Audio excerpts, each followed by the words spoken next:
सख्या रे भाग 87. तुम्ही बिर्ला मॅन्शन मध्ये शिफ्ट होताय. तिथे किती दिवस राहणार? नील अबीर सरांच्या हवेलीत राहतोय, मग तुम्ही तिथे का जात आहात? अबीर सर पण तुमच्या सोबत असतील का? आरोही एकामागून एक प्रश्न विचारत राहिली, ज्यावर अक्षराने तिच्या सर्व प्रश्नांना पूर्णविराम दिला आणि म्हणाली, हो, पुढचे 15-20 दिवस आम्ही बिर्ला मुशक राहू आणि नीलही तिथेच असणार, कारण मायरा लग्न होणार आहे आणि तिला तिचं संपूर्ण कुटुंब एकत्र राहायला हवंय अशी मागणी करते.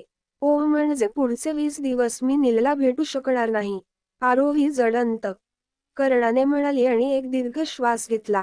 ते ऐकून अक्षराच्या चेहऱ्यावर हसू उमटलं. नील आणि आरोही त्यांना एकत्र पाहून ती नेहमीच आनंदी होती. गेल्या 1.5 महिन्यात नीलनेही तिला सांगितलं होतं की त्याला आरोहीकडून त्यांचं नातं पुढे नेण्याची संधी हवी आहे आणि आता ते दोघेही अज्ञात नात्यात आहेत. तर त्या दोघांसाठी अक्षरा खुश होती. म्हणून तिने आपला आनंद व्यक्त केला आणि आरोहीला म्हणाली, काही हरकत नाही, मी नीलला सांगेन तू त्यांना भेटायला किती उत्सुक आहेस ते. त्यामुळे त्याने लवकरात लवकर तुझ्याशी लग्न करावं. तू म्हणत असशील तर मायरासह तुमचं दोघांचं पण लग्न करून टाकूया. मला चिडवून झालं असेल तर पटकन ऑफिसला या आणि मला तुमच्या या हसबंडच्या तुरुंगातून मुक्त करा. मी वाट पाहते. एवढं बोलून अक्षराच्या बोलण्याने अस्वस्थ झालेल्या आरोहीने फोन डिस्कनेक्ट केला आणि पटकन अबीरच्या केबिनमध्ये गेली. अबीर अजूनही फाईल्स वाचत खाली बघत होता. त्यामुळे आरोही तिची पावलं कमी करून सोफ्यावर बसून तिचं काम करू लागली. मग अबीरने डोकं न उठवता तिला विचारलं, ती काय बोलत होती? तिची तब्येत बरी आहे का? अचानक अबीरच्या बोलण्याने आरोहीच्या बोटांनी आपोआप लॅपटॉपचा कीपॅड दाबला आणि तिला जे टाईप करायचं नव्हतं ते टाईप केलं आणि ती घाईघाईने म्हणाली, तब्येत मिसेस बिर्ला आहेत. काय? अबीरने डोलवर काढल्यावर आरोही अधिकच घाबरली आणि तिने पटकन तिचे ते शब्द नॉर्मल केले आणि म्हणाली, मिसेस बिर्ला ठीक आहे आणि त्या इथे येत आहेत. त्यांना शॉपिंगला जायचं आहे. काय? तिला शॉपिंगला जायचंय? हो, त्यांना काहीतरी विकत घ्यायचं आहे असं त्या म्हणाल्या. आणि त्यांना काही गिफ्ट्स पण घ्यायचे आहेत. यावर कोणतीही प्रतिक्रिया देण्यापूर्वी अबीर शांत बसला आणि त्याने नुसतंच डोकं खाली केलं आणि त्याला फायलिंगकडे टक लावून पाहत आरोहीही जरा निश्चिंत होऊन गेल्या 1.5 वर्षात केलेल्या कामाचा अहवाल बनवू लागली. अर्ध्या तासाच्या शांततेनंतर कोणीतरी केबिनचं दार तीनदा ठोठावलं. ते ऐकून अबीर कोण आहे हे न विचारता म्हणाला, कम इन. त्यानंतर दारावर एक हलकासा धक्का बसला आणि अक्षरा किंचित उघडून आत आली. पण ती काही बोलायच्या आधीच अबीरने डोकं वर करून तिच्याकडे बघायला सुरुवात केली. नेहमीप्रमाणे अक्षराने साधा आणि हलका कलरचा ड्रेस घातला होता. तिचे केस मोकळे होते आणि तिच्या चेहऱ्यावर हलकासा मेकअप होता. प्रत्येक वेळी अबीर तिच्याकडे पाहायचा तेव्हा ती पूर्वीपेक्षा जास्त सुंदर आणि आकर्षक दिसायची. त्यामुळे तो त्याचं भान गमावून बसला आणि तोपर्यंत अक्षराला बघतच राहिला. तेव्हा तिने तिच्या मधुर आवाजात विचारलं, मी आरोहीला घेऊन जाऊ का? अक्षराच्या आवाजाने त्याचं ध्यान खंडित झालं, त्यामुळे तो अचानक चकित झाला आणि आपली नजर तिच्यापासून दूर घेत तो म्हणाला, तुझी तब्येत कशी आहे आता आणि शॉपिंगला का जायचं आहे? मी ठीक आहे. एवढं बोलून अक्षरा 2 क्षण गप्प राहिली आणि मग ती पापण्या बंद करत म्हणाली, लग्नानंतर मी पहिल्यांदाच बिर्ला मेन्शनला जात आहे, म्हणून मला रिकाम्या हाताने जाणं चांगलं वाटतं, म्हणून मी प्रत्येकासाठी काही गिफ्ट्स घेण्याचा विचार केला. तिच्या बोलण्याकडे लक्ष देऊन अबीर आरोहीकडे बघू लागला आणि अनौपचारिकपणे तिला म्हणाला, मिस आरोही, तुम्ही थोडा वेळ बाहेर थांबा. Okay sir. आरोही पटकन उठली आणि तिथून निघून गेली.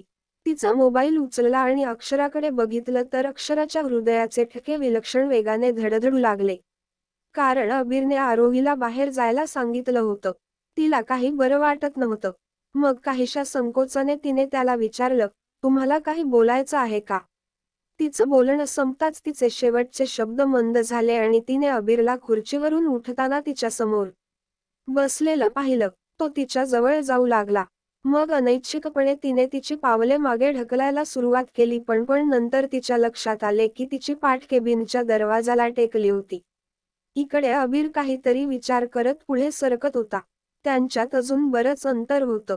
तिचे हावभाव बघून त्याला जरा धक्काच बसला आणि मग अचानक त्याच्या ओठांवर एक विचित्र हसू उमटलं. त्यांच्यात अजून एक अंतर होतं, बरंच अंतर होतं, जे कमी करत अबीर पुढे सरकत राहिला. तो अक्षराजवळ पोहोचला तोपर्यंत तिने डोळे मिटले होते आणि हाताची बॅग उचलून छातीजवळ आणली होती. तिने तिची बॅग स्वतःच्या आणि अबीरच्या मध्ये अशा प्रकारे ठेवली होती की ती एक सीमारेषा तयार करत होती जी अबीरला चांगलीच समजत होती. कदाचित त्यामुळेच त्याचं मन निराश झालं होतं. तरीही त्याने भिंतीवरून हात वर केला आणि अक्षराला घेरलं. खोलीत पूर्ण शांतता पसरली होती. हळूहळू अबीरच्या ओठांवरून हसू ओसरलं आणि त्याच्या जागी एकांत आणि एकटेपणा चेहऱ्यावर उमटला. तुला कोणासाठीही गिफ्ट्स विकत घेण्याची गरज नाही. आपण पहिल्यांदा तिथे जात नाहीये. तू नववधू म्हणून तिथेच तरली होतीस. हे सांगताना अबीरच्या आवाजात जरा उदासीनता होती जी ती ऐकू शकत होती. अक्षराने तिच्या पापण्या वर केल्या आणि तिच्या मोठ्या काळ्या डोळ्यांनी अबीरच्या चेहऱ्याकडे बघू लागली. तिच्या डोळ्यातील निरागसपणामुळे अबीरचे कडक भाव मेणासारखे विरघळले आणि तो अधीर होऊ लागला. मग अक्षरा त्याला म्हणाली, हो मला आठवतंय मी तिथे उतरली होती पण त्यावेळी ती तिथून खूप लवकर आली होती आणि यावेळी मला वाटत नाही रिकाम्या हाताने जावं म्हणून. जरी तुम्ही खूप वेळा गेला असणार पण ही माझी पहिलीच वेळ आहे. मी म्हणालो ना काही गरज नाहीये. अबीरने नॉर्मल भावनेने सांगितलं आणि तुझा एक हात दरवाजातून काढून टाकला आणि अक्षराच्या खांद्यावर लटकलेले केस मागे सरकू लागला. अबीर त्याच्या उबदार हातांनी तिच्या खांद्यावरील केलं मागे करत होता तेव्हा अचानक अबीरच्या बोटांच्या थंड स्पर्शाने ती थरथर कापली. का कळेना, काल रात्री स्वप्नात पाहिलेला तोच मादक विचार तिच्या मनात घुमू लागला. तरी अबीर काहीच विचार करू शकत नव्हता. त्याने आपलं डोकं तिच्या मानेजवळ आणि कानाजवळ वाकवलं आणि अधीरतेने कुजबुजला, तुला आणखी काही बोलायचं असेल तर बोलत राहा. ते मला सगळ्यांसाठी गिफ्ट्स घ्यायचे आहेत. अक्षराच्या मानेवर अबीरचा उबदार श्वास तिच्या संपूर्ण शरीरात एक प्रतिक्रिया निर्माण करत होता. तिला स्वतःवर नियंत्रण ठेवता येत नव्हतं तेवढ्यात अबीरने ओठांनी तिच्या मानेवर किस केलं. अक्षराने तिची हँडबॅग खाली केली आणि तिची अस्वस्थता कमी करण्यासाठी म्हणाली, तुम्हाला नाही घ्यायचं तर नको घ्या, पण मला थांबवू नका. काही वेळ अक्षराचं बोलणं ऐकून अबीरने आपले ओठ तिच्यापासून वेगळे केले आणि डोकं वर केलं. तिच्या लाजाळू डोळ्यांकडे पाहून तो किंचित हसला. त्यानंतर तो पुन्हा म्हणाला, मी ऐकतोय बोलत राहा. असं बोलून त्याने आपले डोके खाली केलं आणि पुन्हा एकदा तिच्या मानेवर किस केलं. त्यामुळे अक्षरा पुन्हा अस्वस्थ झाली. मग तिने तिच्या गालाने त्याला ढकलून बाजूला केलं आणि म्हणाली, आणि मला जास्त वेळ लागणार नाही. मी लवकर येईल. मध्ये जायच्या आधी तिचं बोलणं संपवून तिने पाहिलं तर अबीर तिच्या गालावरून ओठ काढून तिच्याकडे पाहू लागला. यावेळी त्याच्या चेहऱ्यावर ना राग होता ना उत्कट प्रेमाची भावना. त्याच्या चेहऱ्यावर तिला पाहून एक हलकं हसू होतं जे पाहून तिला वाटलं की अबीर मुद्दाम तिला त्रास देतो. अपकमेन पार्ट. ओ मग अबीरला स्वीट खायला मिळतं नसणार.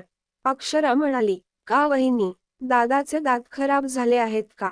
मायरा विचारते. नाही त्यांना डायबेटीस आहे ना म्हणूनच मी हे बोलले. अक्षरा म्हणाली, काय, दादाला डायबेटीस आहे का? डॅडा हे कधी झालं? मायरा म्हणाली, मला डायबेटीस नाहीये. अबीर अक्षराकडे पाहत म्हणाला, वहिनी बघा दादानेच सांगितलं की त्याला डायबिटीज नाहीये. मग तुम्ही त्याला शुगर पेशंट का बनवत आहात? तुम्हाला हे कोणी सांगितलं? मायरा म्हणाली, सुनीता आंटी. अक्षराच्या ताबडतोब बोलण्यामुळे आजवर शांतपणे जेवत असलेल्या सुनीताने अक्षराला सांगितलेलं खोटं सर्वांसमोर उघड होत असल्याचं दिसलं. अचानक तिला धक्काच बसला आणि तिच्या घशात अन्न अडकलं आणि तिला खोकला येऊ लागला. हे गाईज, कसा वाटला आजचा भाग? काय वाटतं काय होईल पुढे? उत्सुकता लागलीच असेल तुम्हाला अपकमेन पार्टची. नक्कीच लवकरात लवकर अपलोड होईलच. सो बघूया पुढे काय होईल. त्यासाठी वाचत राहा. सख्या रे. To be continued. व्हिडिओ आवडला असेल तर लाईक करा, शेअर करा आणि चॅनेलला सबस्क्राईब करून बाजूची घंटी नक्की दाबा. धन्यवाद.